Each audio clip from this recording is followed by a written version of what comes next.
Welcome to the B&E Show, the world's number one fixed wireless podcast, hosted by Benjamin Tansky and Errol Kupalian, who is currently on a call, but I'm watching him go talk and chit chat. So, without further ado, let me just make a beautiful video introduction to our one of our sponsors here. So, without further ado, here we go.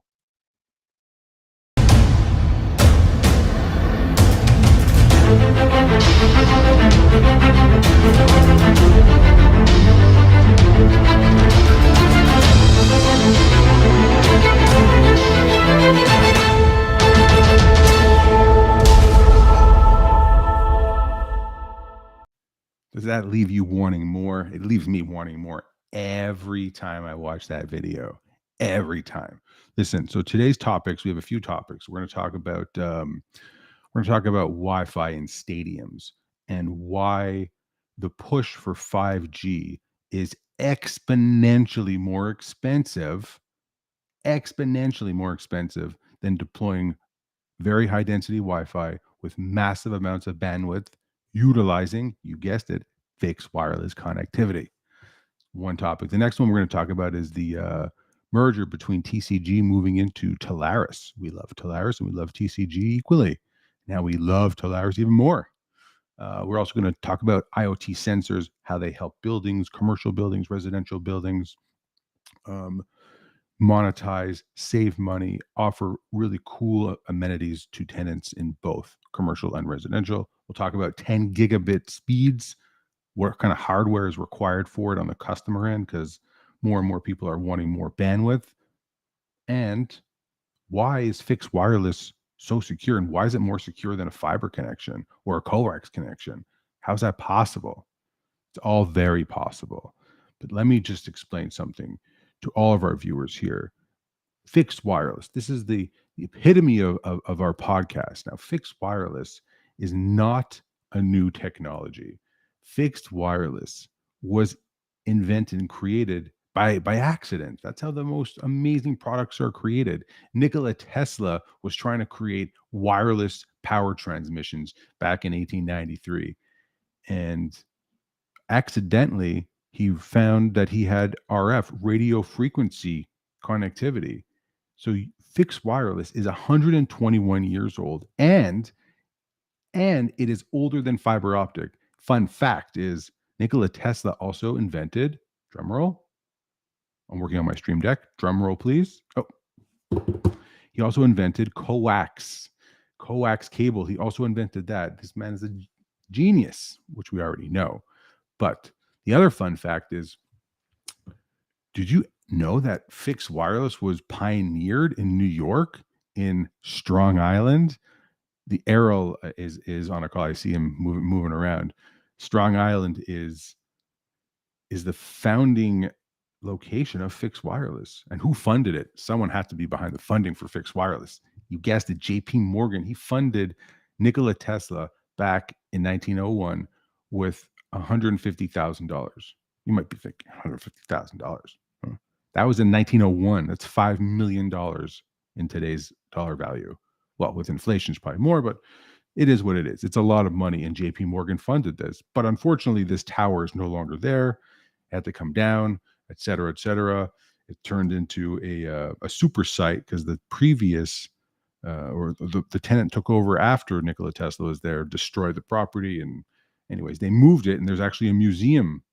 The Tesla Museum is in Strong Island. Pretty awesome. Yeah. There you go. Here's some Strong Island for you. Speaking of Strong Island, here we are. We did it, folks. We did it. We're back. Oh, good to have you back, Errol. Good to have you back. Thank you. Yeah. We're just talking about Strong Island and how old fixed wireless is, and it's not a new technology. No, it's not. You know, it's people need to know now. It's been a couple of weeks. We need to rehash in case people forget. It's 121 years old, people. Every time I say that, one of our coworkers has to buy Errol lunch. So we're gonna keep saying. You see, that's why I have to go to lunch over and over again. You know, the other topics we're gonna hit is the stadium Wi-Fi stuff. Yes. You know, you brought this this morning. You're like, hey, check this out.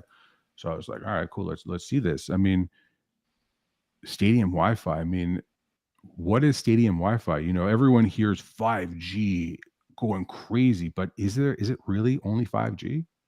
Well, what's really cool about this is so the guys that put this out, it's HP, and I think it's Aruba. That really cool article. We'll put a link in the Here, I'll description later. zoom up Yeah, here. scroll up to the top there. These guys have been doing stadium Wi-Fi for like since the dawn of time here. If you read this article, you see it's like since the beginning, right? Yeah, big shout And out to what? Chuck over here. This is awesome. Yep, Yes, yep. this is a great article, and yeah, it's with HP. And they essentially went through the whole life cycle of like high density deployments and how Right. cell and high density work together and how Wi-Fi and cell kind of work together. And they used the Super Bowl as an example and how much bandwidth goes actually is used in the Super Bowl year over year. I mean, just look at it from 2012 to 2022, it's 300 gig to Tremendous 31 amount. Yeah. terabytes. And that's over the Tremendous course of amount. like what?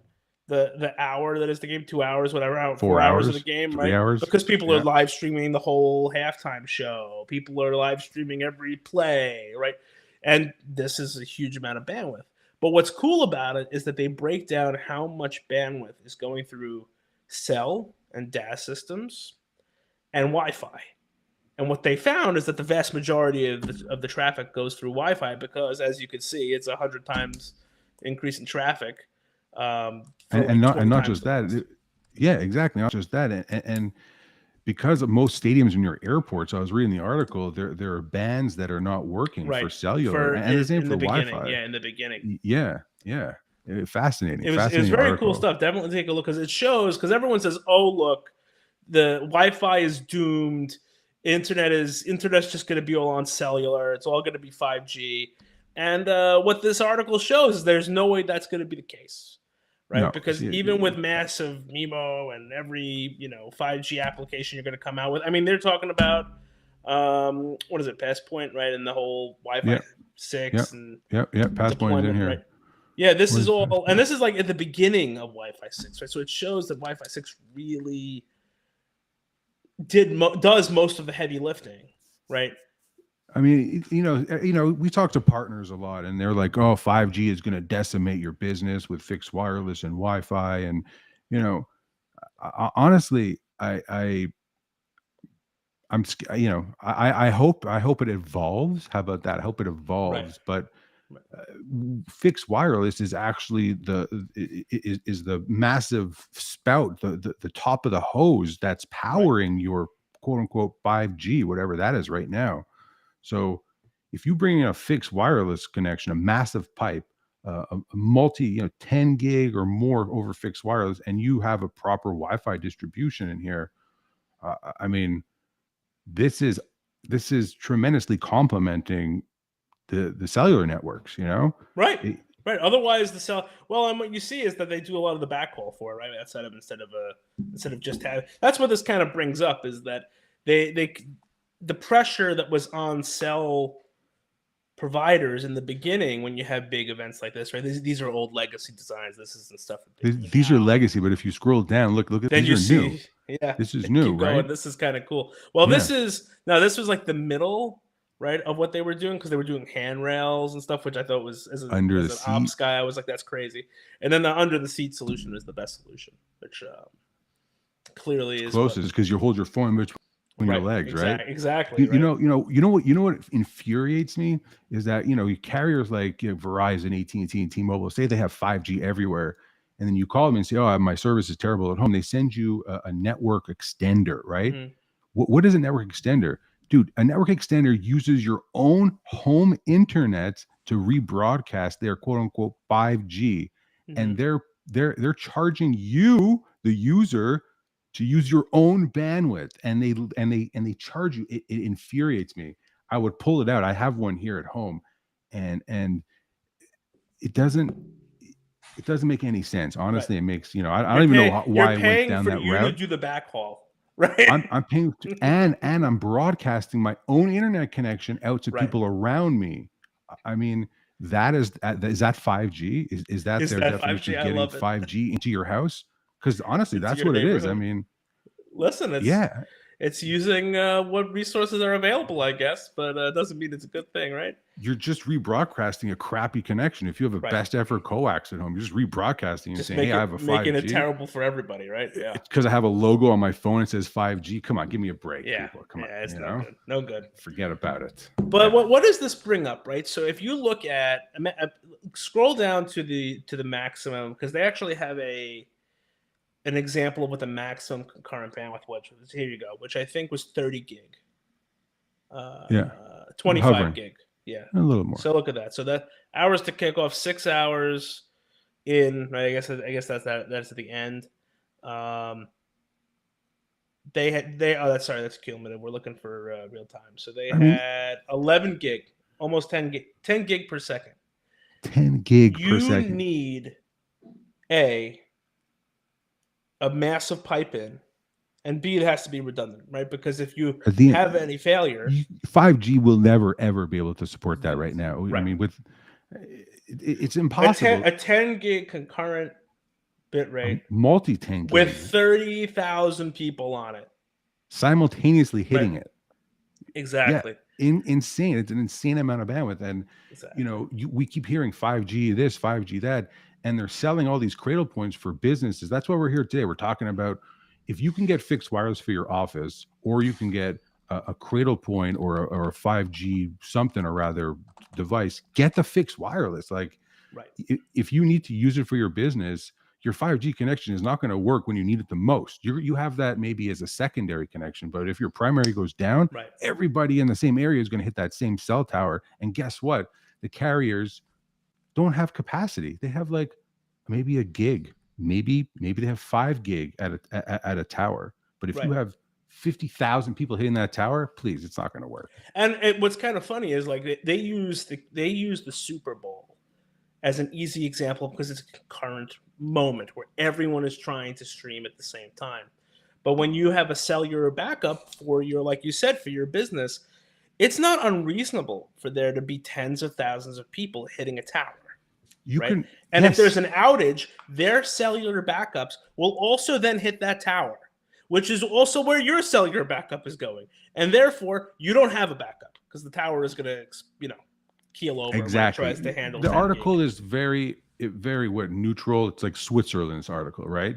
Yeah, and it's not even really about bandwidth, right? It's about Wi-Fi design, right? But what it shows you is it's very telling to see how much bandwidth is actually used at a critical moment, right? And what does that mean? Because that's the kind of data you're going to. And where's the bandwidth coming from? Where's it going? That pass point. Exactly. That pass point software flips over to Wi-Fi and offloads the cellular data because there's not enough capacity. The networks can't handle it. This is a great article. Let's just give them credit. This is great. It's a very Chuck, thorough read. Chuck, I would pronounce your last name, but it's something Ski. Like Tansky is a Ski. Chuck Ski. Vice President and wireless CTO at Aruba Networks. Hewlett Packard Enterprise Company. You're the man. We'd love to get you on the show here. Yeah. Yes, we would. We would. Yeah. This is a great article. He would run circles around us because we haven't even written one book. I mean, this goes back to even short-term events that we do locally in New York and New Jersey. Like, people are using these 5G devices, and they're thinking they hear all the marketing and the hype that it's so fast, it's so great. But when they need to use it, it craps out. They're up shit's creek. It's not working correctly. Yeah. Correct. And that's with a SCH, by the way. I like it. There we go. Copyright infringement and what else? What else is there to talk about between this merger with TCG and Telarus? That's a great question. That's on you because I know only from outside. Outside. I'm in my lowly deployment bubble. Oh, please! You're so connected and plugged in. It's fantastic. I mean, listen. But tell people who. I mean, most of the people that are watching probably know. But what is Telarus? Telarus is a good point. I'm thinking everyone here knows. But Telarus is a master agent. A master agent is like in the beginning, it started as a repository where carriers, where internet providers, vendors would connect to one company, and that one company would have hundreds and then thousands and then tens of thousands of partners that had relationships with end users. right? So as an internet provider or as a vendor, you want to work with a Telarus or with a master agency because they have the partners that already have relationships with clients. It eliminates a large portion of time needed to make a relationship. So this merger with TCG into Telarus, who is I believe now the largest master agency in the country, and I think they're calling it something else. They have another acronym. It's not a master the agent. They're saying exchange thing. Yeah, hold on. something like Pull it up. TCS or TCB. I can't remember, but it's amazing that the consolidation going on here. TCG is a big company, right? What did they see in joining Telarus? Dollars, more revenue. Of course. Yeah, most likely. But congratulations to both the companies. It's an awesome achievement. Here, the next topic here is IoT sensors. This touches on the residential side. If you have a residential building, you have IoT sensors. IoT sensors can monitor water drops, your fridge opening, low milk in your milk carton in your fridge by weight on the shelf. Like so many crazy things. Vibrations in your car. If it's vibrating the wrong way, it'll send you an alert saying, hey, there's something wrong with your suspension. Go get it checked out. Like, what do you see in the commercial side? How is IoT helping a property manager save money? So one of the most interesting applications we've seen thus far is smart thermostats, right? And predominantly the reason why large MDU, owners are doing this is a couple of things. They can do preventative maintenance on cooling units. They can do remote diagnostics on cooling units. But you need to be able to do this all the time, right? All of these thermostats are on the cloud. And a lot of the time, IoT providers will say, listen, you could do a pretty good job at this if the tenant provides internet, sort of like what carriers were doing with your cell booster, right?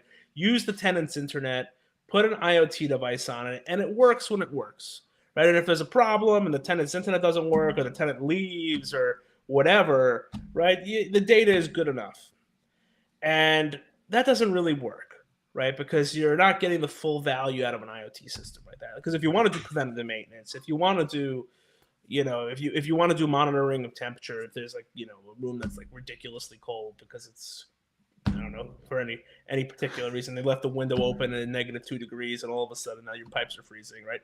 Yeah. This means that you need a building-wide Wi-Fi system, right? And people will remember Matt Silver came on a while ago, kind of talking about Matt Silver. Shout out to Matt Silver, yeah, baby. Shout out to Matt. What's up? Yes, there is. Doesn't he have a podcast too? What's his podcast? What is he got going? He has a fantasy baseball podcast called The Morning Dump, and it is awesome. Oh, there you go.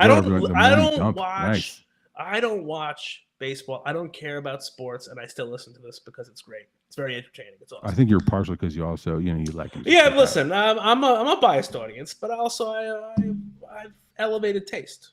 No. I'm gonna lead into this. We good? Deep. We good? But going to IoT, like, we talk to folks who are Kawasaki. You work in the residential buildings, like.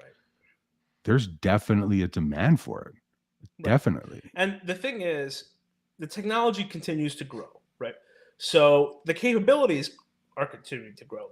Like you said, can you do preventative maintenance on a boiler based on let's explain what a boiler is. Some people think a boiler is like what they have in their house, like a furnace. A boiler is like a $500,000 or more unit in a building that regulates the temperature. That handles a zone of heating in an entire section of a building, right? Correct. So if it were to fail, you have a serious problem, right? And they have backups and they have designs, and obviously it's a major life safety system, right? Or it's considered a habitability, so it's a big deal. Right? But boiler alert. Let's say you wanted to actually implement these IoT systems. If you have a building-wide system, the cost of rolling out these systems becomes significantly less, especially when you're partnering with a company and a team that knows how to use IoT, right? So you can't go to Spectrum and Time Warner and whatever. And let me ask you, why can't these IoT sensors be used over a 5G connection in a building?